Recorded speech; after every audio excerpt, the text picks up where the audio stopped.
அஸ்ஸலாமு அலைக்கும் வரஹ்மத்துல்லாஹி தஆலா வபரகாத்துஹு. அல்ஹம்துலில்லாஹ். தஃப்சீருல் ஜலாலைனினுடைய நான்காவது பாடம், கிதாபினுடைய துவக்கம். அல்ஹம்துலில்லாஹ். முன்றைய ஒன்றாவது பதிவிலேயும் இரண்டாவது பதிவிலேயும் முசன்னிஃபுகளினுடைய வரலாறுகளை பற்றி தெரிந்து கொண்டோம். சென்ற பதிவிலே கிதாபை ஓரளவுக்கு துவங்கிவிட்டோம். இதுக்கு அடுத்ததாக இப்போதைய அழகான முறையில் கிதாபை நாம் துவங்கப் போகிறோம். அல்ஹம்துலில்லாஹ். நமது ரகீப் கல்வி அறக்கட்டளையின் சார்பாக பல தீன் சேவைகள் நடந்து கொண்டிருக்கிறது. இந்த சேவைகள் எவ்வித தோய்வின்றி தொடர்ந்து நடைபெறுவதற்காக துவா செய்யுங்கள், இன்னும் ஆதரவு தாருங்கள். கீழே பேங்க் டீட்டெயில்ஸும் கியூஆர் ஸ்கேனும் கொடுக்கப்பட்டிருக்கிறது. அல்ஹம்துலில்லாஹ். உங்களது பங்களிப்புகளை நீங்கள் தாராளமாக வாரி வழங்குங்கள். நன்மையில் ஒன்று சேர்வோம், முந்திக் கொள்வோம். அல்லாஹு தஆலா உங்களுக்கும் எல்லோருக்கும் பரக்கத்து செய்வானாக. அல்ஹம்துலில்லாஹ். இப்போது தஃசீருல் ஜலாலைனினுடைய நான்காவது பாடம், இதனுடைய ஒட்டுமொத்த சுருக்கமான கருத்து என்னவென்று சொன்னால், வெற்றியாளர்கள் யார், இவ்வுலகத்திலே மிகப்பெரிய வெற்றி பெறக்கூடியவர்கள் யார், மறு உலகிலேயும் மிகப்பெரிய அந்தஸ்தை அடையக்கூடியவர்கள் யார் என்கிற அந்த ஆயத்துகள் சார்ந்த வரலாறுகளை நாம் பார்க்க போகிறோம். அதற்கு அடுத்ததாக தோல்வியாளர்கள் யார், இவர்களுக்குள்ள அந்த குணங்கள் என்ன, இவ்வுலகத்திலே தோல்வி பெற்றவர்கள் யார், மறு உலகத்திலேயும் தோல்வி அடைய போகிற அந்த நபர்கள் யார் என்பது குறித்தும் நாம் இன்ஷா அல்லாஹ் தெரிந்து கொள்ளப் போகிறோம். அல்ஹம்துலில்லாஹ். ஆக நேற்று நாம் இதனுடைய ஒரு சுருக்கமான கருத்தை மாத்திரம் பார்த்தோம். சூரத்துல் பக்கரா அப்படிங்கிற சூறாவினுடைய அந்த ஆயத்துகளினுடைய கருத்தை மாத்திரம் நான் தெரிந்து கொண்டோம். இன்ஷா அல்லாஹ் இன்றைக்கு அதனுடைய தெளிவான விளக்கங்களை தஃசீரோடு சேர்த்து நாம் பார்ப்போம். அலிஃப் லாம் மீம். அல்லாஹு அலமு பி முராதிஹி பிதாலிக. அல்லாஹு ஆலம், அல்லாஹுவே நன்கறிந்தவன், பி முராதிஹி பிதாலிக, இதை கொண்டு அவனுடைய நோக்கத்தை அவனே நன்கறிந்தவன். இந்த அலிஃப் லாம் மீம் அப்படிங்கிற வார்த்தையை கொண்டு என்ன அர்த்தம் இருக்கிறதோ அப்படிங்கிற அர்த்தத்தை அல்லாஹுவே நன்கறிந்தவனாக இருக்கிறான் அப்படிங்கிற விஷயத்தை முதலாவதாகவே என்ன செய்யறாங்க, பதிவு செய்யறாங்க. ஆக குர்ஆனினுடைய துவக்கமே சரி, அல்லாஹுவிற்கு மாத்திரமே எல்லாம் தெரியும், மனிதர்கள் எல்லோருமே அறியாதவர்கள் அப்படிங்கிற அடிப்படையில தான் ஒரு வேதத்தினுடைய துவக்கமே துவங்கப்படுகிறது. அல்லாஹு மாத்திரமே இதனுடைய அர்த்தத்தை அறிவான் என்பதாக நமக்கு என்ன செய்யறாங்க, சுயூத்தி இமாம் அவர்கள் அழகான இதுக்கு விளக்கத்தை கொடுக்குறாங்க. ஆக சரி, இப்ப அதுக்கு அடுத்ததா இந்த அலிஃப் லாம் மீம் அப்படிங்கிறது ஆயத்தா இல்லையா? அலிஃப் லாம் மீம் அப்படிங்கிறது ஆயத்து ரீதியா அங்க போடப்பட்டு இருக்கிறது. ஹாஷியத்து சாவில விளக்கம் சொல்லுவாங்க. இது ஆயத்தா இல்லையா அப்படிங்கிற இதை பார்க்கும்போது சொல்லுவாங்க, அலிஃப் லாம் மீம், தாஹா, யாசீன், இதை போன்ற வார்த்தைகள் எல்லாம் இந்தல் கூஃபியீன வகைரிக்கும், கூஃபா வாசிகளிடத்திலேயும் அவர்கள் அல்லாதவர்களிடத்திலேயும் இதை ஆயத்தாகவே அவர்கள் கருத மாட்டார்கள். மாறாக இதுக்கு என்ன சொல்லப்படும், ஃபவாத்திஹு சுவர், ஒரு சூறாவினுடைய ஆரம்பம் அப்படின்னு தான் இதை சொல்லப்படுமே தவிர இது ஆயத்தாக எண்ணப்படாது அப்படிங்கிற கருத்தை என்ன செய்யறாங்க, சொல்லித்தராங்க. இன்னொன்னு சொல்றாங்க, அன் அபி அம்ரு அத்தானி ரஹ்மத்துல்லாஹி அலைஹி அவங்க சொல்றாங்க ஹாஷியத்து சாபில, லா அலமு கலிமத்தன் ஹிய வஹ்தஹா ஆயத்தன் இல்லா கௌலு தஆலா முதஹாம்மத்தன். ஒரே ஒரு கலிமா ஒரு ஆயத்தாக எங்கேயுமே நான் இது வரைக்கும் குர்ஆன்ல அறிஞ்சதில்லை. ஒரே ஒரு கலிமா, ஒரே ஒரு வார்த்தை ஒரு ஆயத்தாக வந்து நான் அறிந்தது கிடையாது. இல்லா முதஹாம்மத்தான். முதஹாம்மத்தான் அப்படின்னு அர் ரஹ்மான்ல 64வது ஆயத்தா வருது இல்ல, அந்த ஒரு வார்த்தையை தவிர குர்ஆனிலே ஆயத்தாக இடம் பிடித்த வார்த்தைகளை நான் பார்த்ததே கிடையாது அப்படின்னு என்ன செய்யறாங்க. முதஹாம்மத்தான் அப்படிங்கிறது வார்த்தை ரீதியான ஆயத்து. அலிஃப் லாம் மீம் அப்படிங்கிறதோ, தாஹா, யாசின் இதே போன்ற வார்த்தைகள் அப்படிங்கிறதோ இது வார்த்தை ரீதியான அர்த்தம் கிடையாது அப்படின்னு நினைச்சாங்க, சொல்றாங்க. ஆக ஆக பக்கரா சூராவினுடைய ஆரம்பமே அலிஃப் லாம் மீம் அப்படின்னு நினைச்சது தொடங்குது. காலை இப்னுல் அரபி அவங்க சொல்லுவாங்க, இந்த பக்கரா சூராவை பத்தி நமக்கு சொல்லி தருவாங்க. இந்த பக்கரா சூராவினுடைய மதிப்பை பத்தி, கண்ணியத்தை பத்தி நமக்கு சொல்லுவாங்க.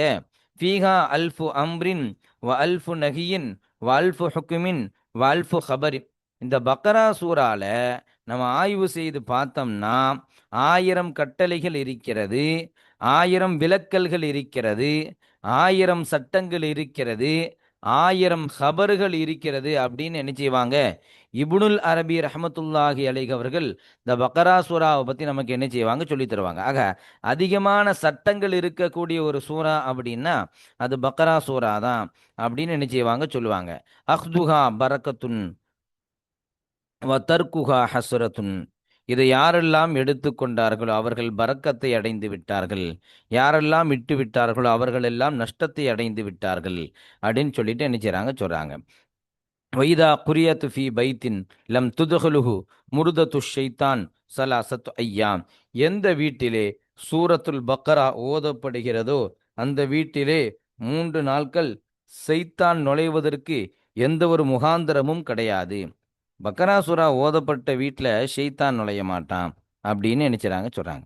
நபி ஸல்லல்லாஹு அலைஹி வஸல்லம் உங்கள் சொல்றாங்க, லா தஜாலு புயூதக்கும் மகாபிர். உங்களது வீடுகளை நீங்கள் கபிரிஸ்தான்களாக, மண்ணறைகளாக நீங்கள் மாற்றிவிட வேண்டாம். வைன்ன ஷயாத்தீன எஃபிர்ரூன மினல் பைத். ஷைத்தான்கள் ஆகிறவர்கள் எஃபிர்ரூன மினல் பைத் இல்லதி துக்ரஉ ஃபீஹி சூரத்துல் பக்கரா. எந்த வீட்டிலே சூரத்துல் பக்கரா ஓதப்படுகிறதோ அங்கிருந்து ஷைத்தான் விரண்டோடுகிறான். எனவே உங்களது வீடுகளை நீங்கள் எந்த குர்ஆனும் ஓதப்படாத மண்ணறைகளாக நீங்கள் ஆக்கிவிட வேண்டாம் அப்படின்னு ரசூல்லா என்ன செய்றாங்க, சொல்லக்கூடிய ஹதீஸையும் ஷாவியில நமக்கு ஹாஷியத்து சாவில நமக்கு என்ன செய்றாங்க, பதிவு செய்றாங்க. ஆக மொத்தத்துல பக்கரா சூரா அப்படிங்கிறது ஒரு பெரிய பரக்கத்தான சூரா. உதாரணமா செய் செய்யிஅத்து ஆயில் குர்ஆன், செய்யிதத்து ஆயில் குர்ஆன், குர்ஆனினுடைய தலைமைத்துவமான ஆயத் என்ன அப்படின்னு கேட்டா ஆயத்துல் குர்சி. அந்த ஆயத்துல் குர்சி எங்க இருக்குன்னு பார்த்தா சூரத்துல் பக்கரால தான் பதிவு செய்யப்பட்டிருக்குது. ஆக முக்கியமான ஆயத்துகள் எல்லாம் எங்க இருக்குது அப்படின்னு நம்ம பார்த்தா சூரத்துல் பக்கரால தான் என்ன செய்யுது, பதிவு செய்யப்பட்டிருக்குது அப்படின்னு என்ன செய்றாங்க, நமக்கு சாவில இமாம்கள் என்ன செய்றாங்க, இதனுடைய சட்டங்களை என்ன செய்றாங்க, நமக்கு என்ன செய்றாங்க, சொல்லி தராங்க. சரி, அதுக்கு அடுத்ததாக இப்போ நம்ம பிஸ்மில்லாஹி ரஹ்மானுர் ரஹீம் அப்படின்னு துவங்குறதை, இதையும் பற்றி இமாம்கள் என்ன சொல்றாங்க அப்படின்னா, பக்கரா சூறால பிஸ்மில்லா துவங்குறாங்களா, இதுவும் ஆயத்தில் கட்டுப்பட்டதா, ஒரு சூறாவினுடைய ஆயத்தில் கட்டுப்படாததா அப்படின்னு சொல்லும்போது, தஹப ஷாஃபிஇ வ ஜமாத்தும் மினல் உலமா. ஷாஃபி இமாம் அவர்களும் உலமாக்களிலே மிகப்பெரிய கூட்டத்தார்களும் சொல்றாங்க, ஆயத்தும் மினல் ஃபாத்திஹதி, அது ஃபாத்திஹாவில் உள்ள ஆயத்தாகும். ஒமின் குல்லி சூரத்தின், ஒவ்வொரு சூறாவிலேயும் சொல்லப்பட்ட அந்த பிஸ்மில்லா துக்கிரத் ஃபி அவ்வலிகா, அதனுடைய ஆரம்பத்திலே சொல்லப்பட்டதே அப்படிப்பட்டது. சிவா சூரத்தில் பராஆ, பராத்தினுடைய சூரத் அல்லாமல் மற்ற எந்த சூறாக்களில் எல்லாம் பிஸ்மில்லாஹிர் ரஹ்மானுர் ரஹீம் என்பது சொல்லப்பட்டது அதுவும் அந்த சூறாவிலிருந்து உண்டான ஒரு ஆயத்து அப்படின்னு ஷாஃபி மதுஹபை சார்ந்த உலமாக்கள் என்ன செய்றாங்க, பதிவு செய்றாங்க. இதுல மற்ற உலமாக்கள் என்ன சொல்ல வராங்க, இந்த பிஸ்மில்லாஹி ரஹ்மானுர் ரஹீம் அப்படிங்கிறத பத்தி கருத்து என்ன? ஜாத அபூதாவுத் ரஹ்மத்துல்லாஹி அலைஹி சொல்றாங்க, லா மின் கைரிஹா மினசூரி. இது சூறாக்களில் கட்டுப்பட்டதே கிடையாது. பிஸ்மில்லாஹி ரஹ்மானுர் ரஹீம் என்னது அப்படின்னா என்னது, இன்னமா குத்திபத்துலில் ஃபஸ்லி வத்தபர்ருக்கி. இது ஒரு சூறாவிற்கும் மற்றொரு சூறாவிற்கும் மத்தியில் பிரித்து காட்டுவதற்காக வேண்டி இது எழுதப்பட்டிருக்கிறது. லில் ஃபஸ்ல் வத்தபர்ருக்கி, இன்னும் பரக்கத்திற்காக வேண்டிதான் இது எழுதப்பட்டிருக்கிறது. ஆக 2 கருத்துக்களும் இமாம்கள் நமக்கு என்ன செய்றாங்க, பதிவு செய்றாங்க. ஒவ்வொரு சூறாவினுடைய ஆயத்தும்னு சொல்றாங்க. ஒரு சில பேர் பரக்கத்துக்காக எழுதப்பட்டது, ஃபஸ்லுக்காக வேண்டி எழுதப்பட்டது அப்படி இல்லை அப்படிங்கிற கருத்தை என்ன செய்றாங்க, இமாம்கள் பதிவு செய்றாங்க. அல்ஹம்துலில்லாஹ். அடுத்து அலிஃப் லாம் மீம், அதை பத்தி நம்ம ஒரு சில விஷயங்களை தெரிஞ்சுக்கிட்டோம். இப்போ அலிஃப் லாம் மீம் அல்லாஹு அலமு பி முராதிஹி பிதாலிக்க. இன்னொன்று நம்ம தெரிஞ்சுக்கணும், இந்த ஆரம்பத்தில் வரக்கூடிய இந்த எழுத்துக்கள், இதில் அலிஃப் லாம் மீம் 3 எழுத்து வந்திருக்கு. இப்படி அல்லாஹ் வந்து ஃபி அவாயிலி சுவரி 14 ஹர்ஃபன், நிறைய சூறாக்கள்ல அல்லாஹ் நிறைய எழுத்துக்களை கொண்டு வந்திருப்பான். மொத்தம் இதனுடைய எழுத்துக்கள் எத்தனை அப்படின்னு நம்ம பார்த்தோம்னா 14 எழுத்துக்கள் அல்லாஹ் கொண்டு வந்திருப்பான். 14 எழுத்து. எத்தனை சூறாக்கள்ல கொண்டு வந்திருப்பான்? ஃபீ திஸ்இ வ இஷ்ரீன சூரத்துன். 29 சூறாக்கள்ல அல்லாஹ் இதே மாதிரி எழுத்துக்கள் என்னது கொண்டு வந்திருப்பான். எந்த எழுத்தெல்லாம் கொண்டு வந்திருப்பான்? பில் அலிஃபி வல் லாமி. அலிஃபை கொண்டு வந்து தொடங்கப்பட்ட சூறா உண்டு. வல் லாமி மினுகா, லாமு. பில் ஹா, ஹாவை கொண்டு தொடங்கப்பட்ட சூறா உண்டு. ஒபில் மீமி சபாத்துன், மீமை கொண்டு 7 சூறா தொடங்குது. ஒபி தாய் அர்பாத்துன், தாவை கொண்டு 4 சூறா தொடங்குது. ஒபில் காஃபி வாஹிதா, காஃபை கொண்டு ஒரே ஒரு சூறா. ஒபில் பாயி வாஹிதா, பாவை கொண்டு ஒரே ஒரு சூறா. ஒபி சாதி வாஹிதா, சாதை கொண்டு ஒரு சூறா. ஒபில் காஃபி வாஹிதா, காஃபை கொண்டு ஒரு சூறா. ஒபின் நூனி வாஹிதா, நூனை கொண்டு ஒரு சூறா. இப்படி நிறைய சூறாக்களினுடைய ஆரம்பத்தை பார்த்தா இந்த அடிப்படையில் நிறைய தொடங்கப்பட்டிருக்கிறது. மொத்தம் இதனுடைய அமைப்புகள் எப்படி இருக்கும் அப்படின்னு பார்த்தா, பாதுகா சுனா ஈயா, சில சூறாக்கள்ல சுனா ஈயா 2 எழுத்துக்கள் கொண்டு அமைக்கப்பட்டதா இருக்கும். சில சூறாக்கள்ல சொலாசி 3 எழுத்துக்கள். சில சூறாக்கள்ல ருபாய் 4 எழுத்து. சில சூறாக்கள்ல ஹுமாசி 5 எழுத்து. ஆக மொத்தத்துல 2, 3, 4, 5. இந்த 2, 3, 5 4 விதமாக்கல், 4 விதமாக இதை கொண்டு சூறாக்கள் என்பது அமைக்கப்பட்டிருக்கும், துவங்கப்பட்டிருக்கும் அப்படிங்கிற விஷயத்தையும் ஹாஷியத்து சாவில நமக்கு இமாம்கள் அழகா என்ன செய்றாங்க, பதிவு செய்து காட்டுறாங்க. அல்ஹம்துலில்லாஹ். அதுக்கு அடுத்ததாக தாலிக்கல் கிதாபு, இந்த வேதமாகிறது. தாலிக்க அல் கிதாப். தாலிக்கக்கு இங்க விளக்கம் கொடுக்கறாங்க. ஹாதா, ஹாதல் கிதாபுல்லதி யக்ரஉஹு முஹம்மதுன் ஸல்லல்லாஹு அலைஹி வஸல்லம். முஹம்மது நபி ஸல்லல்லாஹு அலைஹி வஸல்லம் அவர்கள் எதை ஓதுகிறார்களோ அப்படிப்பட்ட இந்த வேதமாகிறது. லா ரைப ஃபீஹி, அதிலே எந்த ஒரு சந்தேகமும் கிடையாது. லா ஷக்க ஃபீஹி, எந்த ஒரு சந்தேகமும் கிடையாது. அன்னஹு மின் இந்தில்லா, அது அல்லாஹ்விடமிருந்து வந்ததுதான் என்பதிலே எந்த ஒரு சந்தேகமும் கிடையாது அப்படின்னு நினைச்சுறாங்க, சொல்றாங்க. அப்ப இதை என்னன்னு பார்க்கணும். அப்ப இங்க தாலிக்கு விளக்கமா ஹாதான்னு போடப்பட்டிருக்குது. தாலிக்கங்கிறதுக்கு பதிலாக ஹாதான்னு ஏன் அப்படிங்கிற வார்த்தையை போட்டாங்க அப்படின்னா, தாலிக்க அப்படிங்கிறது அதலில் புஅதி, அது தூரத்தை காட்டக்கூடிய ஒரு இஸ்மு இஷாராவினுடைய வார்த்தை. இங்க ஏன் ஹாதான்னு போட்டாங்க அப்படின்னா, இது நம்மளுடைய வளமையிலையும் கட்டுப்பட்டதும் கூட. தாதீம் கண்ணியத்தை காட்டுறதுக்காக தூரத்துல இருக்கிறத பக்கத்துல இருக்கிற மாதிரியும், பக்கத்துல இருக்கிறத தூரத்துல இருக்கிற மாதிரியும் பேசுறது நம்மளுடைய வளமையில கட்டுப்பட்டது. உதாரணமா இப்போ ஒரு நிகழ்ச்சி நடக்குது. நம்ம ஒரு மிகப்பெரிய ஒரு ஒரு அமைச்சரையோ, ஏதோ மிகப்பெரிய பொறுப்பு தாங்கக்கூடிய ஒரு ஆளை நம்ம கூப்பிட்டுருக்கோம். அவர் சபையில மேடையில தான் அமர்ந்திருக்கிறாரு. இப்ப அவரை பத்தி நம்ம அழைக்கும்போது எப்படி சொல்லுவோம்? அமைச்சர் அவர்களே, முதல்வர் அவர்களே, நீங்கள் வந்தமைக்கு மிக நன்றி அப்படின்னு சொல்லுவோம் இல்லையா? அவர்களேன்னு சொல்லுவோம். இத்தனைக்கு அவர் இங்க தான் உட்கார்ந்திருப்பாரு, பக்கத்துல தான் உட்கார்ந்திருப்பாரு. நம்ம அவர்களே அப்படிங்கிற ஒரு வார்த்தையை போட்டு நம்ம சொல்லுவோமா இல்லையா? அதே மாதிரி தான். அந்த கிதாபுன்னு அல்லாஹ் இந்த பக்கத்துல இருக்க வேதத்தை பார்த்து சொல்லும்போது அந்த கிதாப் ஆகிறதுன்னு சொல்றான். லித்தாதீம், இதுவும் ஒரு கண்ணியத்தை குடிக்கக்கூடிய ஒரு வார்த்தை தான் அப்படின்னு நமக்கு என்ன செய்யறாங்க, சொல்லி தராங்க. அதான் அந்த கிதாப் அல்லதி யக்ரஉஹு முஹம்மது ஸல்லல்லாஹு அலைஹி வஸல்லம், நபி ஸல்லல்லாஹு அலைஹி வஸல்லம் எதை ஓதுகிறார்களோ அப்படிப்பட்ட அந்த கிதாப் ஆகிறது. லா ரைப ஷக்க, லா ஷக்க ஃபீஹி அன்னஹு மின் இந்தில்லா, அது அல்லாஹ்விடம் இருந்துதான் வந்தது என்பதிலே எந்த ஒரு சந்தேகமும் கிடையாது. வ ஜும்லத்துன் நஃபி, நஃபியினுடைய ஜும்லாவாகிறது ஹபருன். அப்ப லா ரைப ஃபீஹி அப்படின்னு நஃபியுடைய ஜும்லா வருது இல்ல, இதுதான் தாலிக்கல் கிதாப் அப்படிங்கிற முபததாக்கு ஹபர். அதான் சொல்றாங்க முபுத்தத உஹு, இதனுடைய முபுத்ததாவாகிறது தாலிக்க என்பதாகும். வல் இஷாரத்து பிஹி, இதை கொண்டு இஷாரா செய்திருப்பது லித்தாதீம், அது கண்ணியத்தை காட்டக்கூடியதற்காக வேண்டியாக இருக்கும் அப்படின்னு என்ன செய்றாங்க, இந்த ஆயத்தினுடைய இத ஹபரை முடிக்கிறாங்க. அதுக்கடுத்து ஹுதன் லில் முத்தகீன். அப்ப இந்த வேதத்துல சந்தேகம் கிடையாது ஒரு விஷயம். ரெண்டாவது விஷயம் ஹுதன் லில் முத்தகீன், இது இரையச்சம் உடையவர்களுக்கு நேர்வழி காட்டக்கூடியது ஹுதா. இது என்பது ஹபருன் சானின், இரண்டாவது ஹபராகும். அபு ஹுதா அப்படிங்கிறது இஸ்மே மக்சூர் அப்படிங்கிற ஒரு மாடல்ல உள்ளது. ஆனா இதுக்கு என்ன அர்த்தம் கொடுக்காங்க? ஹாதின், இஸ்மு ஃபாயிலுடைய அர்த்தம் கொடுக்குறாங்க. ஹாதியுன் அப்படின்னு வரும்ல, உதாரணமா நம்ம படிச்சிருப்போம். ஹாசியுன், அதை நம்ம எப்படி வாசிப்போம்? ஹாசின் அப்படின்னு வாசிப்போம்ல. ஹாதின் லில் முத்தகீன், இது முத்தகீன்களுக்கு நேர்வழி காட்டக்கூடியதாகும் அப்படின்னு அல்லாஹ் என்ன செய்யறான் சொல்றான். முத்தகீன்கள்னா யாரு? அஸ்ஸாயிரீன இலத் தக்வா, அஸ்ஸாயிரீன இலத் தக்வா பி இம்திசாலில் அவாமிரி வஜ்தினாபின் நவாஹி லித்திகாயிஹிம் பிதாலிக அன்னார. அப்போ முத்தகீன்களை பத்தி சொல்லும்போது சொல்றாங்க, இவங்க தக்வாவின் பக்கம்,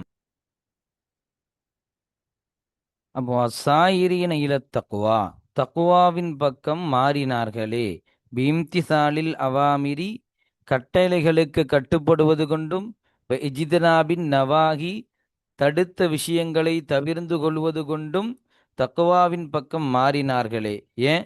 லித்திகாயிஹிம் பிதாலிக்க அன்னார, இதை கொண்டு அல்லாஹுவினுடைய அந்த நரகத்தை அவர்கள் தவிர்ந்து கொள்வதற்காக வேண்டி, அல்லாஹ்வினுடைய அந்த விலக்கல்களை தவிர்ந்து கொண்டும் ஏவல்களுக்கு கட்டுப்படுவது கொண்டும் தக்வாவின் பக்கம் மாறியவர்கள் அப்படின்னு முத்தகீன்களுக்கு இங்க என்ன செய்றாங்க? விளக்கம் கொடுக்குறாங்க. பொதுவாகவே முத்தகீன்கள்னா யாரு அப்படின்னு ஹாஷியத்து சாவில நமக்கு விளக்கம் சொல்லுவாங்க. தக்குவாதாரிகள் மூன்று வகையான தக்குவாதாரிகள் இருக்கிறார்கள். இங்க சொல்லப்பட்டது தக்குவல் ஹவாஸ். இதுக்கு கீழே ஒரு தக்குவா இருக்கிறது, தக்குவல் அவாம். அவாம்களினுடைய தக்குவான்னு ஒன்று இருக்குது. எப்படி? தக்குவ ஷிருக்க, ஷிருக்கான விஷயங்களை தவிர்ந்து கொள்வார்கள். இதுதான் என்னது? அவாம்களினுடைய தக்குவா. நம்ம ஷிருக்க தவிர்ந்து கொண்டாலே முத்தகீன் அப்படின்னு பட்டியலில் என்னது வருவாங்க. இது ஒரு கருத்து. ரெண்டாவது கருத்து தக்குவல் ஹவாஸ். ஷிருக்க மட்டும் கிடையாது, இங்க நம்ம பார்க்கக்கூடிய அந்த இரண்டு மூன்று விஷயங்கள், அல்லாஹ்வினுடைய ஏவல்களுக்கு கட்டுப்படுவது, அல்லாஹ் தடுத்த விஷயங்களை தவிர்ந்து கொள்வது, இந்த விஷயங்களும் சேர்த்து வரும்போது இந்த தக்குவாவுக்கு பேர் தக்குவல் ஹவாஸ் அப்படின்னு நினைச்சாங்க சொல்றாங்க. மூணாவது ஒரு வகை இருக்குது, இதுதான் ரொம்ப சிரமமான தக்குவா. முயற்சி செய்தா இன்ஷா அல்லாஹ் இந்த தக்குவாவும் நம்ம என்ன செய்யலாம்? எடுத்துக்கொள்ளலாம். முயற்சி செய்தா இந்த தக்குவாவின் படி நடக்கலாம். தக்குவா அல் ஹவாஸில் ஹவாஸ், மிகவும் குறிப்பான தக்குவா அப்படின்னு நினைச்சாங்க சொல்றாங்க. வகையாது தக்குவா மா யுஷகிலு அனில்லாஹி, அல்லாஹ்வை விட்டும் எதுவெல்லாம் நம்மை பொடுபோக்காக மாற்றுமோ அந்த எல்லா விஷயங்களை விட்டும் ஒரு மனிதன் தவிர்ந்து கொள்வது. அப்ப இது மாத்திரம் கிடையாது, அல்லாஹ்வுடைய இது கட்டுப்படுவது, இதை தவிர்ந்து கொள்வது. இது அல்லாம ஒரு விஷயம் அது அல்லாஹ்வை விட்டு நம்மளுடைய சிந்தனையை திருப்புகிறது. அது ஒரு விளையாட்டாக இருந்தாலும் சரிதான், எந்த ஒரு பணமாக இருந்தாலும் சரிதான், ஒரு பொருளாக இருந்தாலும் சரிதான், அதையும் தவிர்ந்து கொள்வதுக்கு பேரு மிகப்பெரிய தக்குவான்னு சொல்லுவாங்க. இதனால தான் ஆரிஃபின்கள் நமக்கு சொல்லி தருவாங்க. ஹாஷியத்து சாவில சொல்றாங்க, லவ் ஹத்தர் துலி ஃபி சிவாக்க இராதத்து நலா ஹாத்திரி யோமன் ஹக்கம் து பிரித்ததி. மிகப்பெரிய வார்த்தை இது. லவ் ஹத்தர் துலி சிவாக்க இராதத்தன், உன்னை தவிர எப்போதாவது எனக்கு ஒரு நாட்டம் என் உள்ளத்தில் ஏற்படுமானால், ஹக்கம் து பிரித்ததி, நான் எனக்கு முடிவு செய்து கொள்வேன், நான் முருத்தத்தாகிவிட்டேன். அல்லாஹ்வை விட்டும் ஒரு சிந்தனை எனக்கு எப்போதாவது தப்பிவிடுமானால், வேறு சிந்தனை எனக்கு ஏற்படுமானால், நான் அப்போது புரிந்து கொள்வேன் நான் முருத்தத்தாக மாறிவிட்டேன். எனவே மறுபடியும் நான் களிமா சொல்லி நான் இஸ்லாத்திற்குள் வருவேன் அப்படின்னு ஆரிஃபீன்கள் சொல்ல அந்த விஷயத்தை நம்ம என்ன செய்யுது? இதுதான் வந்து தக்குவா, ஹவாசுல் ஹவாஸ், மிகப்பெரிய தக்குவா அப்படின்னு சொல்லி என்ன செய்யறாங்க? இமாம்கள் என்ன செய்யறாங்க? பதிவு செய்யறாங்க. சரி, அல்ஹம்துலில்லாஹ். அப்போ ஹுதல்லில் முத்தகீன், இந்த வேதமாகிறது முத்தகீன்களுக்கு நேர்வழி காட்டும் அப்படின்னு சொல்லும்போது ஒரு கேள்வி வருமே, முத்தகீன்கள் தான் தக்குவாதாரியா மாறிட்டாங்கல்ல, இவங்களுக்கு எதுக்கு வேதம் அப்படிங்கிறது நேர்வழி காட்டணும்? அந்த வேதம் நேர்வழி காட்ட போய் தானே தக்குவாதாரியாக மாறினாங்க.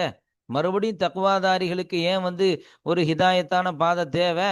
அப்படின்னு ஒரு கேள்வி வருமா இல்லையா? இதுக்கும் ஹாஷியத்து சாவில விளக்கம் சொல்றாங்க. முத்தகீன்களாக மாறக்கூடிய நபர்களுக்கு நேர்வழி காட்டும்.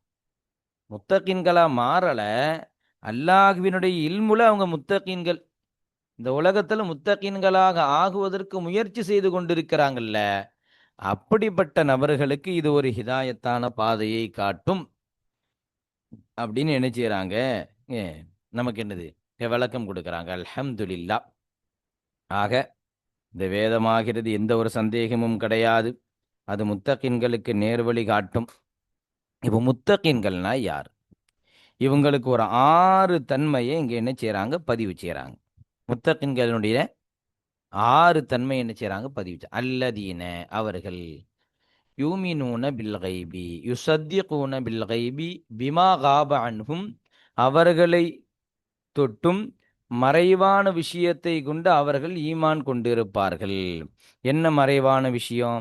மினல் பாசி மரணத்திற்கு பிறகு எழுப்பப்படுவது, வஜன்னதி வன்னாரி சுவனத்தை கொண்டும் நரகத்தை கொண்டும். ஆக 3 விஷயத்தை சொல்றாங்க. ஒன்று, சுவனம் அப்படிங்கிறது இருக்குது, நம்ம பார்த்ததில்ல, கண்ணை விட்டு மறைஞ்சுதான் இருக்குது. நரகம் அப்படிங்கிறதும் இருக்குது, நம்ம பார்த்ததில்ல, கண்ணை விட்டு மறைஞ்சுதான் இருக்குது. பாசு அப்படிங்கிறதும் நம்ம பார்த்ததில்ல, கண்ணை விட்டு மறைஞ்சுதான் இருக்குது. இப்படிப்பட்ட விஷயங்களை எல்லாம் கொண்டு ஈமான் கொள்வார்களே, இவங்கள் தான் யாரு? முத்தகின்கள் அப்படின்னு சொல்லி என்ன செய்றாங்க? சொல்றாங்க. ஆக மறைவான விஷயங்களை கொண்டு ஈமான் இருக்கணும். இந்த நல்லா புரிஞ்சுக்கணும். யூமினூனன்னு சொல்றாங்க. யுஸ்லிமூனன்னு ஒன்று இருக்குது, யூமினூனன்னு ஒன்று இருக்குது, முஸ்லிம்னு ஒன்று இருக்குது, மூமின்னு ஒன்று இருக்குது. இங்க வந்து யூமினூன அப்படிங்கிற ஃபேல் இது கல்புல ஈமான் உண்டாயிருக்கணும். வெளிப்படையா நாவளவிலோ உடல் அளவிலோ நான் ஏற்றுக்கொள்றேன், நான் இதெல்லாம் நம்புறேன் அப்படிங்கிறது மாத்திரம் இல்லாமல் கல்பளவுல இருந்தா இவங்க முத்தகீன்கள். அதான் அல்லாஹ் அங்க வந்து யூமினூனங்கிற வார்த்தையை பயன்படுத்துறான். முத்தகீன்களுக்கு அது உள்ளத்துல இருக்கும். அதனால தானே அவங்க சொர்க்கத்தை ஆசைப்படுவாங்க, நரகத்தை பயப்படுவாங்க, அதாப பயப்படுவாங்க. அப்படி பயந்ததுனால தானே முத்தகீனாவே மாறினாங்க. ஆக நம்மளை போல சாதாரணமா வெளிப்படையா நான் பயப்படுறேன் அப்படின்னு வார்த்தை ரீதியாக இல்லாமல் உள்ளத்தில் உண்மையாக என்ன செய்யணும்? இந்த காயிபான விஷயத்தை கொண்டு ஈமான் கொள்ளணும். ஒரு மலக்கு நம்ம பக்கத்துல இருக்கிறாரு, பார்த்துக்கிட்டே இருக்கிறாரு, நம்முடைய நன்மை தீமைகளை குறிச்சுக்கிட்டே இருக்காங்க, தீமைகளை ஒண்ணு விடாம எழுதிக்கிட்டே இருக்கிறாங்க அப்படின்னு முழுமையான ஈமான் நம்ம கல்புல வந்தா நம்ம யாராவது தவறு செய்வோமா? நம்ம யாராவது தவறுல ஈடுபடுவோமா? நாம யாராவது அந்த இஸ்லாத்துல தடுக்கப்பட்ட அந்த விஷயங்களை நம்ம பார்ப்போமா, செய்வோமா? ஆ ஆக அதனுடைய ஈமான் நம்மள்ட்ட முழுமையாக வராததன் காரணத்தினால தானே நம்ம வந்து தவறுகளில் ஈடுபடுறோம். ஆனா முத்தகின்கள் அப்படி அல்ல.